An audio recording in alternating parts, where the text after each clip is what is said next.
Sorry. Hi there, welcome to the Double Digit Hockey Show. I am your host, John Easthope. We are here on ASTV Productions for a good show today. We've got a special guest joining me today, a writer for, I'm going to pull this up so I don't mess it up here, with Oilers Nation and Below the Ice. He also is the producer of the Lowdown with Low Tide on TSN 1260. Almost got your color drawn there. How are you doing, Tyler? Thanks for joining me today. I'm good, man. Thanks for having me on. Hey, not a problem. It's been looking for someone for a while here to come on the show. I've done a lot of Flame stuff and a lot of Vancouver stuff, but I've yet to find someone to bring on to do some Edmonton talk with. So I'm glad you jumped on the show today. Overall, hockey back. Lucky that hockey. You're just overall joy level that we actually have NHL and hockey to talk about. Oh man, it's the best. Like, I'm thinking back to like a year ago today when things got canceled, and like those next 4 months of doing sports talk radio and producing and hosting podcasts for Oilers Nation and all that stuff. Like, I just think back to that time, and there's part of that's like, how did we do it? Like, you came into work every day and it felt like we were just doing the same topics over and over again, and you're trying to find like new creative ways to like keep listeners involved and like make sure people aren't, you know, completely tuning you out because there's no sports on. And it was hard, but like now that the games are back, you have like a whole different appreciation for it. It's crazy.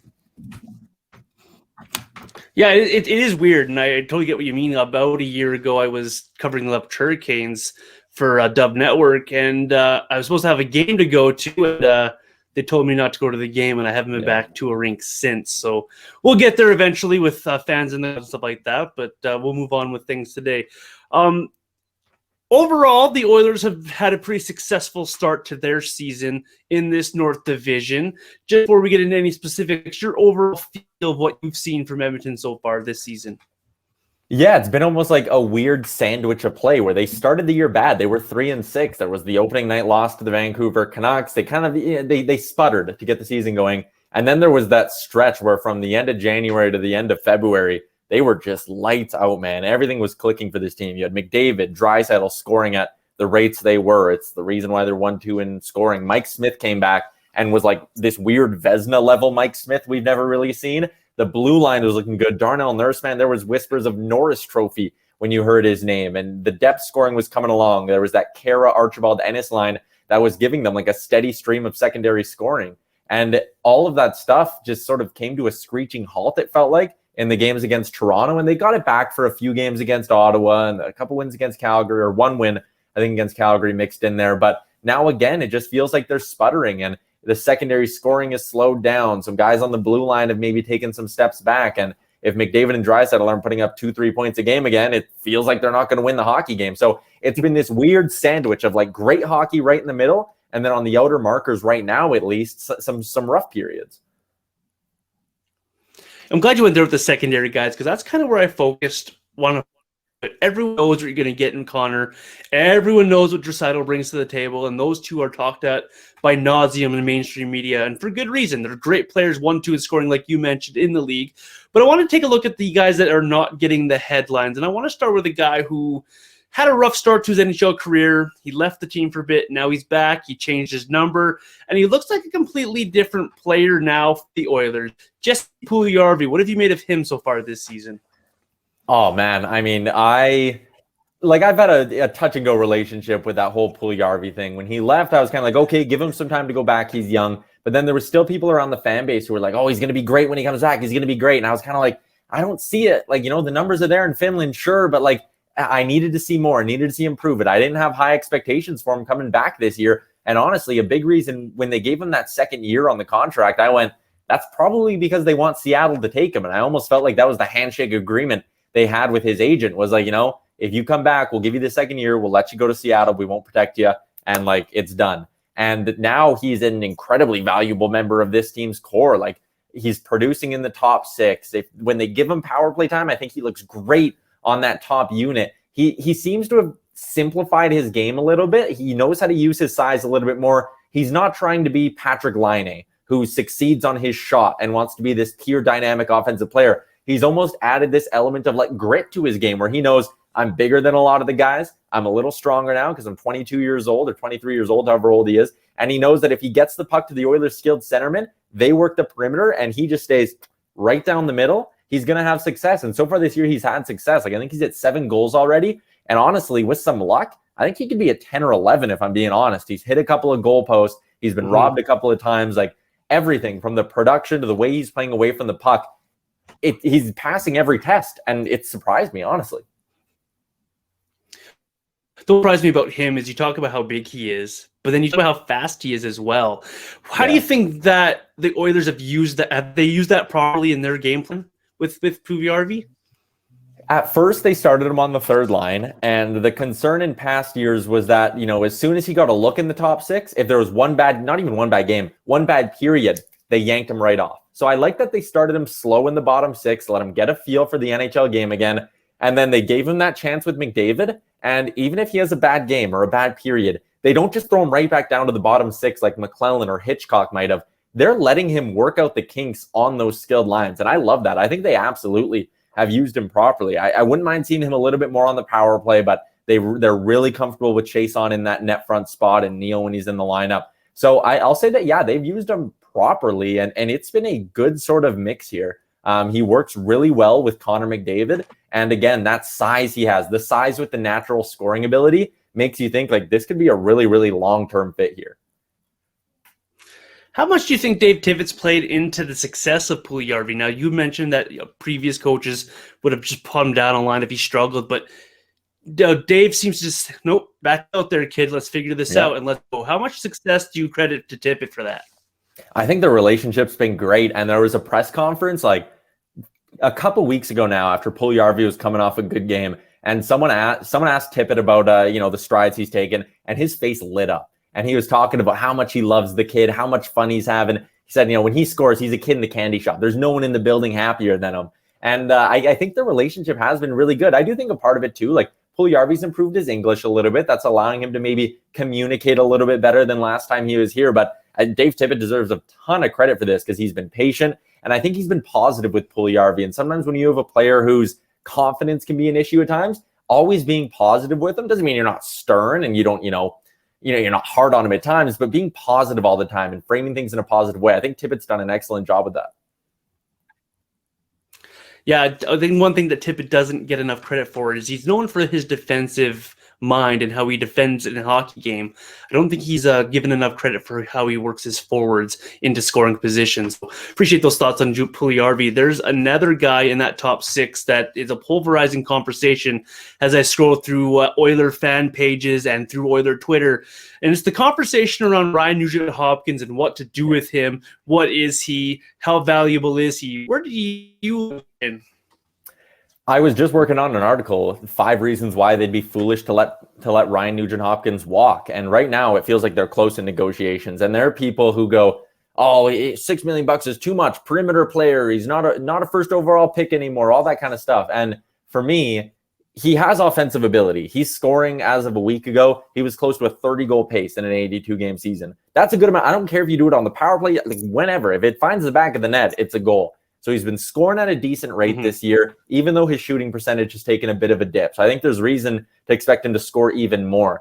His production at 5-on-5, little sluggish, that's fine. But he gives that top 6 a defensive mindset. He also, because he can play center or the wing, he gives you the option to go with the nuclear line and put McDavid and Drisaital together. If you were to go out and spend that $6 million on Brandon Saad or Mike Hoffman, okay, maybe you get a little bit more scoring, which I'm not even sold that you do, but you lose that versatility. Knock on wood, what if McDavid or Drisaital were to ever go down? Who's your second-line center at that point? It's going to be Jujhar Khaira or Kyle Turris? No, when you have a guy like Nugent-Hopkins in your top 6, you can slide him right over. He's a great insurance policy for those 2 skilled centermen. He scores. He's good in his own end. He's one of their best penalty killers. He contributes on the power play. Like, I just sit there, and for $6.5 million, I look around the league and I look to the people who go, well, he's a $4 million player. And I'm just like, do you look at contracts around the league? You know who else makes $6 million? David Backes, man. That guy was on waivers a week ago. Like, sometimes I think people don't really understand what $6 million gets you in today's NHL. They're not giving him $9 or $10 million. $6 million is a fair price for Ryan Nugent-Hopkins. I think he could get more on the open market. If Nuge wants 6.5, 6.75 mil, I think the Oilers would be stupid to not give him that. to put that into perspective for some that may not follow the Oilers that closely, that's the Flames are paying their top 3 centermen all in that $6.5 million range. So that's not out of the question for Ryan Nugent-Hopkins at all. His centerman gets a lot of the accolades, whether he's with McDavid or with Drisaital. But the game that Ryan Nugent-Hopkins brings, and you mentioned there with the defensive responsibilities, does he get enough credit for what he does with those 2 big names? No, not at all. And I think one thing, maybe the defensive metrics aren't there from an advanced analytics standpoint, but when you watch the games, the amount of times Nugent-Hopkins is the first forward back in the defensive end, it's crazy. Like, there's so many times where Draisaitl wants to work the puck down low, or McDavid's gone on one of his big rushes, misses, play goes back the other way, and Nugent-Hopkins is always that last guy floating back in the rush. And I think that's something he doesn't even get enough credit for with Oilers fans. Yeah, I'm a big fan of Ryan Nugent-Hopkins, and he may not show up on the score sheet, but he's going to bring something every night for you. I really think that he's underappreciated, to be honest. There's a guy in that top 6 as well that I think Oiler fans are in love with and then not in love with, depending on how he's going. Yamamoto's a small guy, but he has the skill to be a top 6 forward. What are you seeing from the skilled forward? I love what they get from Yamamoto. Even when he's not scoring, he just works his ass off. Like, he gets down into the corners. He's one of their best forwards on the forecheck in terms of creating turnovers. And even though he's small, like, I won't say he throws his weight around, but he isn't afraid to engage physically. Like, he doesn't turn away from a check at the last second. He gets into the corner. He knocks pucks loose. And I think another thing, when he forechecks that hard, it pushes back the other team's defenseman, and that just creates more space. That's why I think him and Draisaitl work so well together. When Yamamoto's buzzing around the net and buzzing down low, all of a sudden there's a little bit more room for Draisaitl in sort of that perimeter area just outside the slot, and that's where Draisaitl loves hanging out. That's where he's the most dangerous. So I think that duo's worked really well now for almost a calendar year. And again, Yamamoto's an RFA at the end of this season. We'll see what kind of contract he ends up getting, but even when he's not scoring, he finds ways to be effective. And the things that make him effective, they're all effort-based. And that's what I love about him, is he's always skating hard. He never really seems to take a shift off. And same thing with Nuge. Like, there are fans who are like, oh, he's not scoring. You're not getting anything from him. And I just kind of like shake my head and I'm like, do you want everyone on this team to be McDavid or Draisaitl? Because that's not going to happen. Like, yeah, some guys are going to have good stretches and bad stretches. And for Tyler Yamamoto, even when the puck's not finding the back of the net, he's still finding ways to make a positive impact. And sometimes I feel like, it's probably the same thing in Calgary and all that. Fans are almost just too particular with what they want from these guys. And it's like, not everyone is a superstar. Some guys are going to have good and bad games, and like, that's fine. Yeah, it's absolutely fine. The way you just described Yamamoto is the same way that I would have described him back in the WHL days when he came through Lethbridge with Spokane. I particularly remember the one game where he decided to show up Lethbridge all night long and ran that hockey game start to finish. And so it's no surprise to me that he's having that success in Edmonton as well. He's a great player to watch as well. A lot of the Oilers' success this season is because of the big 2, but I don't think the bottom half of that roster is getting enough credit for what they're doing. Archibald comes to mind, Kara comes to mind, and others come to mind as well. When you're talking about the bottom 6, what have you seen from the depth of the Oilers that may have surprised from the beginning of the season here?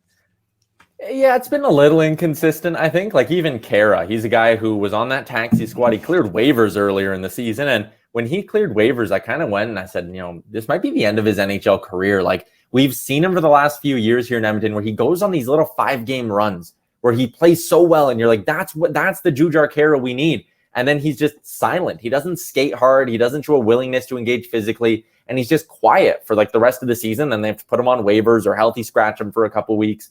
And this year, again, he starts slow. Then he comes in, he scores that first goal, and I think it was the first Battle of Alberta. Scores that goal, and he hasn't looked back from there. We're not talking about a 3 or 4 game heater like we usually see from Jujhar Kara. It's been like 10 to 15 games now of really, really solid hockey from him. He's big. He kills penalties. He wins faceoffs. He's a really good third-line center for this team. And for a guy who a month and a half ago, I was kind of sitting there going, I don't think he's even getting another contract anywhere next year. He's quickly found himself as an NHL regular, and he's not looking back. So I give him a ton of credit for turning things around. And the bottom 6 production as a whole maybe hasn't been as consistent as I would have liked, but I think it's better than it was last year. And that's a big thing for this team. Everyone loves when they look back at that play-in series against Chicago. Everyone likes to go, oh, the goaltending was bad and all that. But like the Oilers also, if they would have gotten 1 or 2 more goals from their bottom 6, they probably win that series. So the depth scoring is better than it was last year. Holland even said that in his availability the other day. And I think that's a really, really big thing for this team. And hopefully they can keep sort of building up this momentum as we head down the stretch. Overall, is the Oiler brass going to be happy or disappointed with what they have gotten out of their free agent signing in Kyle Turris?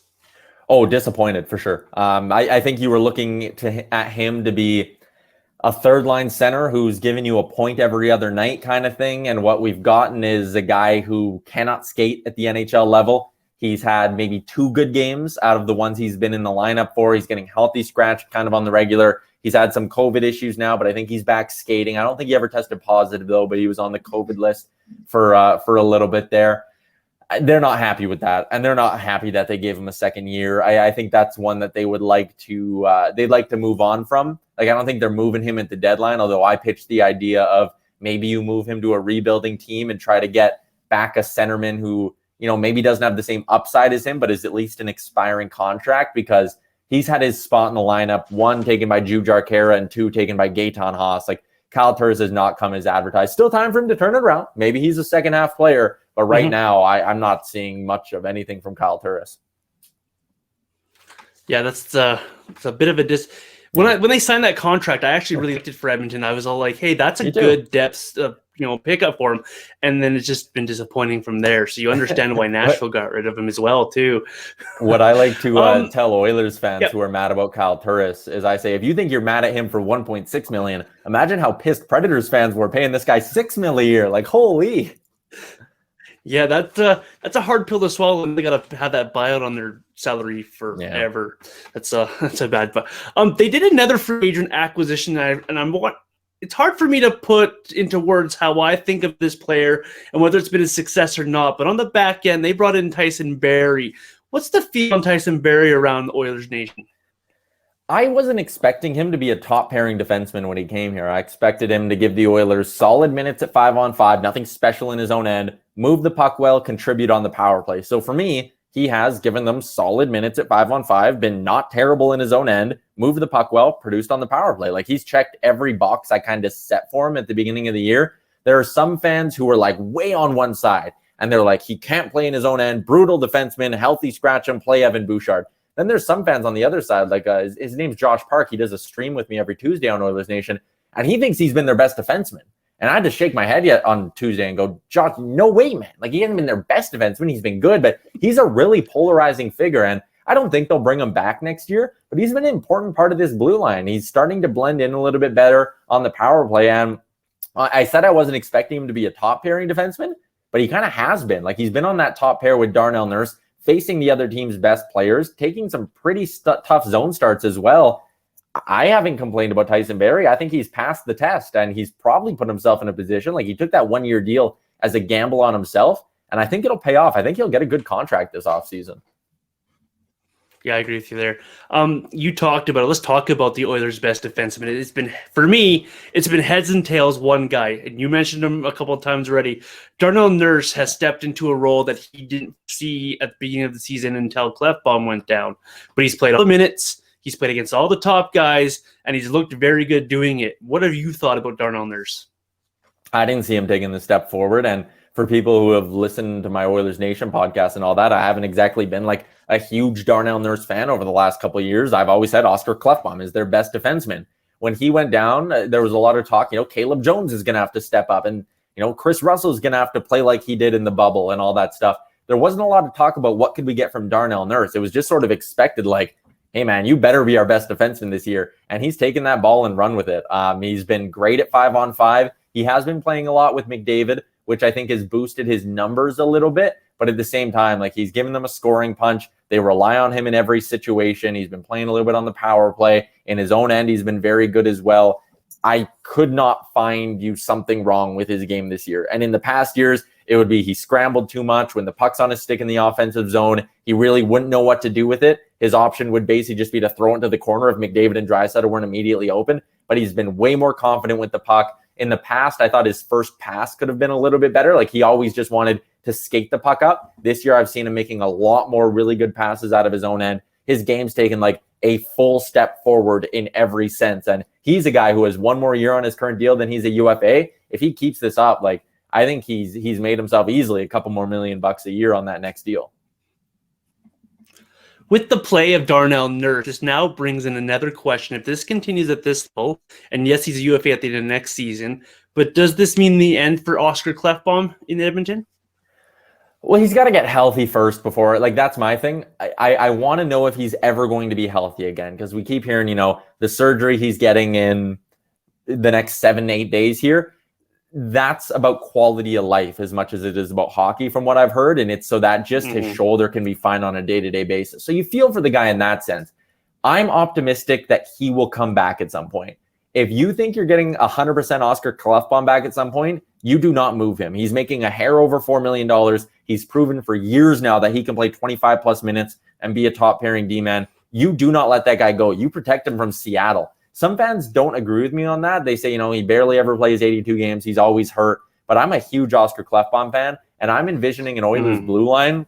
Like, if Klefbom comes back halfway through next year and I'm 100% healthy, I'm the Oscar Klefbom of old, you're running like Nurse, Klefbom, and Jones or Russell on the left side, and your right side can be like Bouchard, Larson, and Bear. And that's a really, really good blue line. So if Klefbom can be 100% healthy, I'm keeping him. If not, he goes on your LTIR. It's not a huge salary cap thing. I think you can afford to hold on to that asset and wait it out instead of like just convincing Seattle to take him. It wasn't that long ago that I was part of this group as well as a Flames guy that we used to make fun of the Oilers and how good their defense were. We used to make fun of the lack of depth there. But you can't have that conversation anymore because of what the Oilers have coming up. They've played Caleb Jones, who's looked good. Ethan Bear is a conversation we can have. And Evan Bouchard looks like the real deal. Yeah. From the depth now of this blue line, what have you made of it so far this season? I don't think I've ever been able to say this in my time covering the team or even like since 2006. They have 8 NHL defensemen on their roster. Like the guys who are going to be healthy scratched for the second game against Calgary here, they're likely going to be either Evan Bouchard, Tyson Barrie if he's not healthy, but Evan Bouchard and Caleb Jones. That could be a third pairing. So they have great depth, and that's even with Slater Cuckoo out of the lineup, who was looking like a great addition early in the year as well. So the depth in this blue line is something I don't think I've ever seen before, and there's a bright future here. Like Ethan Bear is going to be a good D-man for a long time. Caleb Jones, if they keep him around, I'm not sold that they will. I think he's going to be an NHL defenseman. Bouchard, top 4 potential. Philip Broberg, he's a guy, top 4 potential. Dmitry Samorukov is a prospect who probably doesn't get talked about enough. And William Lagesson is another name that has taken a big step forward this year. And I always talk about, or one of the things I've been talking about lately, is you need a good mix on your blue line. Like you can't just sit there and throw 6 puck movers in there and go, hey, our blue line's going to be good. You need sort of those rough and tumble guys who can kill penalties. That's the big one. Break up a cycle in their own end and sort of give you those tough minutes. And William Lagesson is that guy. He's almost like Adam Larson light. And I've loved what I've seen from William Lagesson. Like he's quickly made himself into, I think, a piece of this blue line's future. So a ton of depth and a ton of young pieces who are already showing they can play at the NHL level. The blue line, like you said, has been an issue for a decade here in Edmonton, but it looks like they have finally figured it out. Now they just have to not trade away those pieces. Yeah, it has been, and being a Flames fan, we do like to take the mick out of the Oilers and vice versa. And it was for a long time we used to just bug everybody about how like Steve Staios is not a top pair defenseman, but you guys rolled him out there as a top pair defenseman for years. But now you have that depth. But let's have that Ethan Bear conversation. I've read online, and Twitter is what Twitter is, but it seems to be a love or hate with this guy. Yeah. What are you seeing from Ethan Bear? Why is he struggling? But what do you see he could be at the end of the day? I think he can be a really good all-around top 4 defenseman. If you need him to contribute on the power play, he could probably do that. He moves the puck really well. He's usually pretty defensively sound. He usually makes good decisions. The issue right now, and I really think it comes down to basically it's the analytics crowd versus the non-analytics crowd. My eye test, Ethan Bear has not been as good as he was last year. He's making too many poor decisions. He's not playing as tough of minutes, and yet I'm not seeing as good of play. And those two just don't gel for me. Yet when you look at the numbers, He's been one of Edmonton's best D-men in terms of, shots for and all that, and in terms of preventing shots as well. So he's been one of their best defensemen analytically, but when I watch him, I'm not impressed. So I'm very confused with where to come out on Ethan Bear this year. But the reason you're seeing so many polarizing opinions is because you have the eye test people who are going, no, brutal year, trade him for DeBrusque, get him out of here. Then you have the analytics people who go, he's been their best defenseman. He's the most important piece on their blue line. And I'm just like, one, he's played like 100 and some games. And did we not learn our lesson as a fan base with Jeff Petrie? Don't trade talented right shot defensemen until you know what they are. So the people who are saying trade Ethan Bear for whatever you can get are dumb. They don't know what they're talking about. The people who are saying he's been their best defenseman this year, they're probably putting a little bit too much stock into their analytics. And I'm a guy, I look at the numbers. I look at the game reports on Natural Stat Trick every game, all of that. But you can't deny he's taken a step back from last year, and he hasn't had to play as tough of minutes. So it's been an up and down year for Bear. The people who want him traded, though, it's just like, go watch a Habs game, and you were probably the same people who, however many years ago, wanted Petrie dumped because he's useless, right? I've not so much this season, but I really like Ethan Bear. Again, Western Hockey League guy. I've seen him a lot coming up. I like the game that he has, and he has that potential to be a top pairing defenseman if he can figure it out long term. So I take the eye test and I take the analytics and I look at them together, and what you're getting right now, average NHL play from a guy. Yeah. And I really hope he can figure it out and be a good piece for this team down the line. I'm a big fan of Ethan Bear. The other young defenseman I want to hit on, and you've mentioned him being a healthy scratch possibly tonight, first the Flames, but Caleb Jones is a defenseman who his brother's getting all of this attention, but he plays a very similar game to his brother, just not to that elite level. What do you make of Caleb Jones? I think he will be a defenseman in this league for a long time. I just don't think he's going to be that defenseman with the Edmonton Oilers. And it's not even really a knock on Caleb Jones. At the beginning of the year, he wasn't blocking shots. Dave Tippett was pissed at him and scratched him for like a month. But the reason I say that, you have Nurse on the left side. I already laid out their left side. It's Nurse. It's potentially Clefbaum one day. And then you got Lagesson and Jones kind of in that spot with Broberg coming up, with Samurakov coming up. They have so many lefties. On the right side, you have, Bear, Bouchard, Larson, whoever's going to be that long-term fit on the third pairing on the right side. Everything sort of has a spot, but you have too many lefties. So you look right now with expansion coming up, I don't know if you can protect all of them. And you need to fill a hole in your forward group. They need a scoring left winger still. That's the one piece this forward group is missing. So if you have too many lefties, you have a guy in Caleb Jones who has proven he can play at the NHL level, is young, has upside, and is dirt cheap for next season. There are teams out there who are going to really value that. And I think rebuilding teams as well will look at a defenseman like that and go, he might be a top 4 guy, some would say already, but he might be a really good top 4 guy in like 2 years. And I think a rebuilding team might look at Caleb Jones with hard eyes and kind of go, man, we'd love to add this guy into our young core. So they have a lot of lefties. I think Jones has value, and the Oilers have a need that is definitely not left-sided defense. That's a surplus. So I think they should maybe look into cashing in on that value and moving out Caleb Jones. I don't know if it's at this deadline or if it's in the offseason before the expansion draft, but there's a surplus on that left side. And just knowing Jones's history with Tippett now and how Tippett is clearly favored playing William Lagesson over him, I think that's a move Ken Holland needs to consider. Interesting you put it that way, because immediately as you were talking about that, I thought of the Detroit Red Wings. They're looking to move some guys out, and they're looking for some defensemen. I wonder if there might be a fit there. That's just purely speculation off the top of my head, so there's nothing there. So, I'm going to ask you a question I've asked a lot of people. I've asked a lot of insiders. I've asked a lot of other guests on my show, and it's about Mikko Koskinen, and I'm doing this in the most respectful way I can. Is Mikko Koskinen a bad goaltender or just an average goaltender with a bad contract? Oh, average goaltender with a bad contract for sure. Like, we've seen him go on runs here in Edmonton where he plays really well for like 5 to 10 games. Maybe 10 games was pushing it, 5 to 8 games.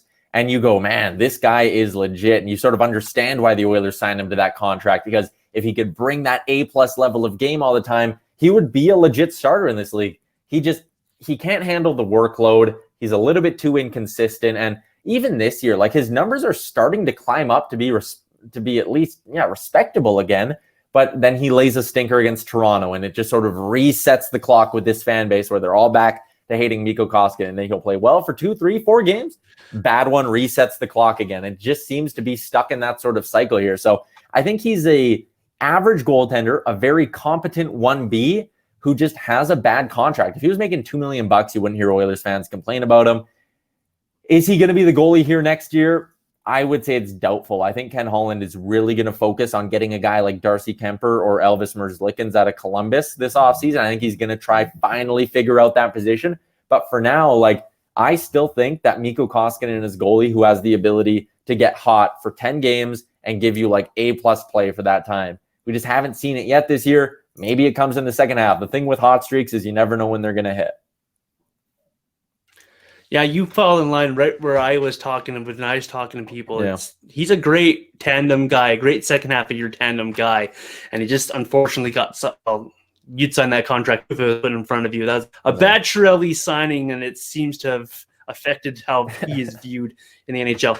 I'm not sure how dialed in you are on Bakersfield, but I want to ask you about two guys, two up-and-comers. We saw Stuart Skinner make his NHL debut. He looked shaky in the first period that he played, but then he looked like he settled in. What have you made of Stuart Skinner's progress and being maybe the next guy for Edmonton?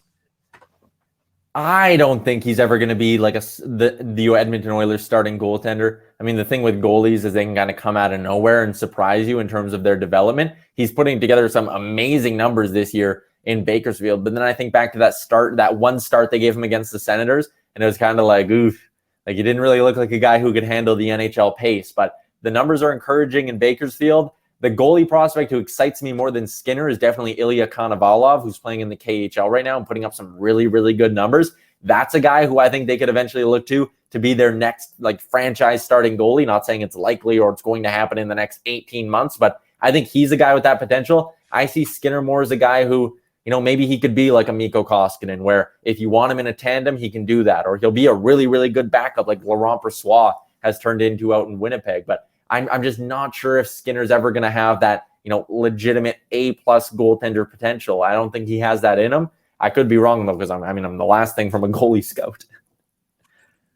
It's a biased question from me because, you know, you can see the left shirt game that I'm wearing. So I watched Skinner grow up. So I always like to see how other people and other fan bases view Skinner. Because for me, he's I obviously watched him at his best in the WHL. Yeah. So interesting thoughts there. I do also enjoy that KHL goaltender you guys have. I can't pronounce his name, so I'm not going to try and butcher it, but some good prospects for you.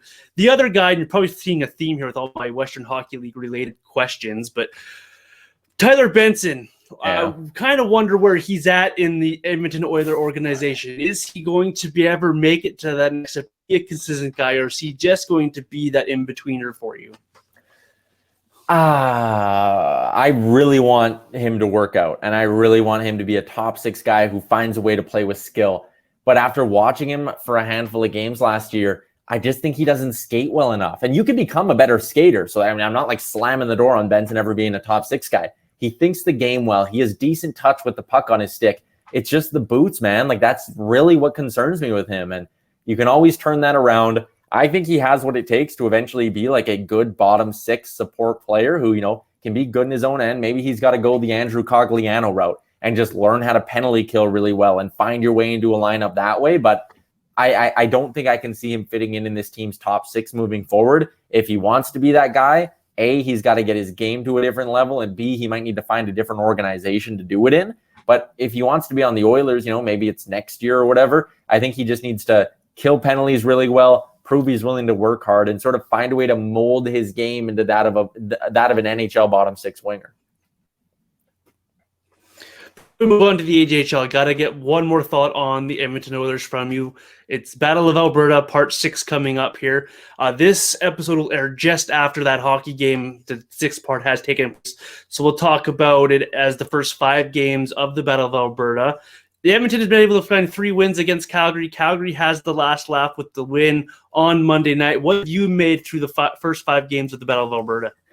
I think and you can correct me if I'm wrong here, but I think we're seeing a bit of a different Calgary Flames team here with Daryl Sutter. Like, early on, it felt like it was, I mean, granted, I've only seen them once now with Daryl Sutter, but it felt like it was easier for Edmonton to create chances off the rush. I think Daryl Sutter has done a good job of making sure they clog up the neutral zone and just don't let Connor McDavid get his legs going. And I think they saw in that first game, when you clog up the neutral zone and when McDavid's legs don't get going, the rest of the offense kind of just sort of sputters. Like, it just can't get going. It's almost like they're skating through mud trying to get offensive chances. So I think that'll be the big difference going forward. Obviously, it is when you go up against the Edmonton Oilers. If the Flames can keep, finishing their checks, making life difficult on the two superstars, like outside of McDavid and Drisaital, the Flames have a better roster elsewhere. So if you mitigate what those two can do to you and only let them score, even if it's 1 or 2 goals a game, you're probably putting yourself in a good spot. They did a great job of not getting penalties last game as well, which I think is a really big thing. Don't give this power play a chance to get going, because when that Oilers power play is at its best, it's borderline unstoppable. Last season, it was one of the best power plays in NHL history. So if you stay out of the box and you clog up the neutral zone, those are sort of the 2 big keys for me to check off. And the Flames did that in part 5 of the Battle of Alberta. I guess the people listening to this will know if part 6, if they were able to do it as well. The biggest change from the first couple of games I've seen in the Battle of Alberta to this one is the Flames are more direct in their approach under Sutter. They have one direction, and that's forward or backwards. There's none of this side to side, and there's none of this regrouping in their own zone, and it's a direct play. And you see the commitment is everyone coming back seems to be the difference. And so if you watch that 7-1 absolute beating the Flames took versus the last game, you've noticed 2 different teams. So it's a good observation by you. So I wonder how it's going to play out in the final 5 games of this season. I'm excited to have those 5 games. Want to talk a little bit about the AJHL. You host and talk about this a lot. So this is why I come to guys like you who know more about this. I had Gino DePaoli, the voice of the Okotoks Oilers, on my podcast a few weeks ago, talking a lot about the South Division, and he didn't really have enough on the North Division. So that's kind of where I want to pick your brain and what you've seen from the restart of the AJHL. But first off, how excited are you that the AJHL, the Alberta Hockey Junior League, has come back and is playing games again? Yeah, I mean, I'm excited because I know a lot of people in the game, and I know, it's a lot of livelihoods, right? It gives a lot of people jobs. So I'm happy that they're back. I'm happy that a lot of people who I'm friends with are, back to work, back to covering games and doing all that good stuff. But for me, and it's a little bit with the WHL too, like the season from someone like me who is just sort of an observer who covers the game and who does his podcast and all that, there's not as much excitement because it just doesn't feel like there's a lot on the line. There's not the same hype as when the season starts in the fall and you're, wondering who's pushing for playoffs and, who's going to win MVP and who can have a crazy year, who can, maybe raise their draft stock. Like with the Crusaders this year, I was excited to watch Ty Euler and see if he can work his way up from maybe being a late 7th round pick to maybe into the 5th round even. But now with no playoffs on the line, no crowds and all that, I'm just still like a little bit bummed out by the whole thing. The restart for the AJHL, because they tried to get going again back in November. It was good. It was nice to have the games on my TV screen, but for me, like, it just still doesn't feel the same. I'm not as excited as I would be in like a normal September. That's fair enough. Yeah, I feel for the guys who have started, stopped, and then started again. But at the same time, I'm also happy that they're going to have an opportunity to finish their season and have an opportunity to finish it on the ice rather than what we went through last year where it was just taken away from us. Was there anything on the weekend that you witnessed or saw that caught your eye in the AJHL? Vinny Scott for the Crusaders found the back of the net twice. And that's a guy who last year he didn't have a huge role. I mean, it was a team that was number 1 in the country. And he was a young guy. He just didn't really get his chances. And when he would, it would be in the bottom 6. And he's clearly an offensively skilled guy. He skates like the wind. He's a little bit undersized. He's almost like a Kyler Yamamoto type, where he's undersized, but he gets to the dirty areas and he has good touch around the net. He scored twice last weekend in the win over Bonnyville. And I'm really excited to see if he can take a step forward, because next season, when hopefully things are back to normal, I think he can be a really, really big part of this Crusaders team. So Vinny Scott's a guy, if you're an AJHL fan who maybe doesn't know a lot about the North Division, I think he could become a really, really big player in that North. Is there a team in the North Division that stands heads and tails above the rest for you the rest of this season going into next season? No, and that's surprising for me, because I think over the past 4 or 5 years even, you could always kind of go, either Sherwood Park's the best, Spruce Grove's the best. One of those teams looked loaded, or both of them looked loaded at the same time. And coming into this season, I thought the North was going to be more wide open than it ever was. And it just felt like, the Crusaders had taken a bit of a step back. The Spruce Grove Saints lost some key players as well. And then a team like Bonnyville, they're always kind of in the mix, but I felt like they had a really strong group. I thought Fort McMurray did a lot of good things to load up in the offseason as well. Whitecourt, I thought, had a really strong roster. So I thought the North, in past years, it would kind of be like, one or two, and then a gap, and then sort of a mushy middle, and then a terrible bottom. But I think Nigel Dubé's done great stuff in Lloyd and enough to bring them out of that sort of lone basement they've been in for the last few years. And I thought everyone else just sort of got really squished together. How surprising is it that Fort McMurray finds themselves with a 5-0-1 record, sitting at the top of the division where you've never seen them up there really ever? How surprising is that for you?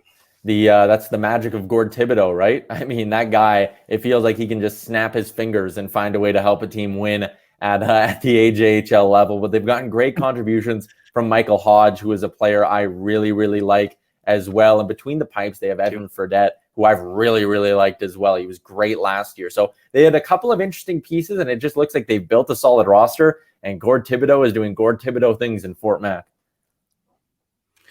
In the South Division, they have the Brooks and the Okotoks that always seem to be at the top. And you mentioned Spruce Grove and Sherwood Park always seem to be near the top, if not the class of the North Division. What makes those two teams so successful year after year in your mind? I was having this conversation specifically about Brooks with an executive in the North a few weeks ago, and he just kind of said, like, that's who everyone wants to be. And every year, the other teams in the league are left shaking their head because Brooks somehow found another impact rookie. Brooks found someone in Quebec who's coming in and contributing in their top six like a star player. Like, you want to build that system. And obviously, you know this from the dub. Junior hockey is so cyclical. You're good for 3 or 4 years. You take your run really hard for 2 of those, and then you need to reset. But Brooks doesn't reset. Brooks steamrolls. It's like a snowball going down a hill, and the hill never ends. It just gets bigger and stronger. And I feel for those teams in the South. Like, Okotoks has done a good job of pushing them in the last few years. But again, I almost just feel like eventually Okotoks will have to reset a little bit, and Brooks will just never reset. That's their division until it's not, as kind of lame and straightforward as that sounds. Yeah, it's amazing that they can do it year after year, and they do it with such success, and they bring these kids that no one's ever heard of, and also Cale Makar's a superstar in the NHL because of his path through Brooks. Incredible stuff. So, Tyler, we're right up against it. I appreciate your time today and time to be able to talk and share some things. We'll have to get you back on the show at another time when we're not up against a time restriction here. Just wanted to give you a chance to plug what's coming up from you next on Oilers Nation. Yeah, we got a ton of stuff going on right now. Like right now, we're in the process of sort of building up our podcast. So tomorrow, Friday morning. I guess that's 2 days from when we're recording this, but DFO Rundown with Frank Saravalli and Jason Greger. And this thing, I think, is going to become one of the better hockey podcasts going. Like Frank Saravalli, 1, he's hilarious. 2, he's one of the most connected insiders out there. Like having my sort of side conversations with him when I'll be like, hey, what do you think about this? And he'll be like, oh, well, I was texting a few GMs the other day. And I'll be like, oh, yeah, I forgot. Like, you just sort of text GMs and like coaches on the regular. That's cool. But he loads up. We're trying to load up that Friday episode with just nothing but trade talk and rumors and everything like that. And Frank's hitting you with insider info. Gregor's giving good analysis. That DFO Rundown pod, we got 2 episodes a week right now. It's one of the new things we're sort of pushing out. That's the one I'm kind of spending all my time on producing and trying to get out there. So if I can plug anything, I'm plugging the DFO Rundown. Fair enough. I like Frank. He's a good follow on Twitter as well. He seems to always been in everything. Awesome, Tyler. Thanks so much for your time today. I appreciate it. Have yourself a good night. Yeah, man. Enjoy the Battle of Alberta. Enjoy the rest of the season. We'll do this again. Awesome. Thanks, Tyler. Yeah, man. That was a lot of fun. See ya. Thanks, Tyler. Have a good day. And that was Tyler joining us from Oilers Nation. He is all up on your Edmonton Oilers and all up on what goes around with that team. It was great to have a good chat with him on the show today. Battle of Alberta is always a heated topic, and we are going to witness part 6 would happen right before this show aired, so I don't have an update there, but there's going to be a lot of fireworks coming down the stretch. Didn't get a chance to talk more of the North Division with Tyler, but that's okay. We'll get him back on the show another day to talk about it. The playoff race around the North Division is heating up in the National Hockey League, and so we're going to talk about that on the next show. Thank you so much for tuning in here on ASTV to the Double Digit Hockey Show. I am your host, John Easthope. Have yourself